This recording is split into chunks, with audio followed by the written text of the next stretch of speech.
রাজধানীর বসুন্ধরা আবাসিক এলাকায় দীর্ঘদিন ধরে একটা নির্দিষ্ট বাসায় চালানো হচ্ছিল এক ধরনের বিকৃত যৌন আচরণের কার্যক্রম। অভিযোগ রয়েছে সেখানে এক বা একাধিক পুরুষকে হাত পা বেঁধে শারীরিকভাবে নির্যাতন করা হতো। নির্যাতনের ধরন ছিল অত্যন্ত নির্মম, কখনো চাবুক দিয়ে আঘাত, আবার কখনো উচ্চ হিল বা বুট জুতা দিয়ে পেটানো হতো। এমন শারীরিক যন্ত্রণায় আক্রান্ত পুরুষদের চিৎকার ও কাতর স্বর চারপাশে প্রতিধ্বনিত হতো, যা থেকে বোঝা যায় নির্যাতনের মাত্রা কতটা তীব্র ছিল। এই কর্মকাণ্ডের পেছনে জড়িত ছিল কিছু নারী, যারা তাদের বিকৃত যৌনতৃপ্তি অর্জনের উদ্দেশ্যে এসব কাজ করত বলে জানা গেছে। শুধু তাই নয়, নির্যাতনের দৃশ্য ভিডিও করে তা সামাজিক যোগাযোগ মাধ্যমেও ছড়িয়ে দেওয়া হতো, যা বিষয়টিকে আরও গুরুতর ও সামাজিকভাবে বিপজ্জনক করে তোলে।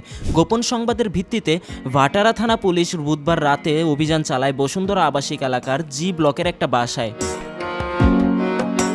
অভিযানে শিখা ও জারা নামের দুই নারীকে আটক করা হয়। ঘটনাস্থল থেকে পুলিশ উদ্ধার করে বিভিন্ন নির্যাতনমূলক সরঞ্জাম, যার মধ্যে চাবুক, বিশেষ ধরনের পোশাক, হাই হিল ও বুট জুতা ছিল। পুলিশ জানায় অভিযুক্তরা মূলত বিডিএসএম ধরনের কার্যক্রমে যুক্ত ছিল, যা মূলত পশ্চিমা সংস্কৃতির একটা বিকৃত যৌন প্রবণতা হিসেবে পরিচিত। তাদের ভাষায় কিছু কাস্টমার এই ধরনের যন্ত্রণাদায়ক আচারে অংশগ্রহণে আগ্রহ প্রকাশ করে এবং এজন্য অর্থ পরিশোধ করে থাকে।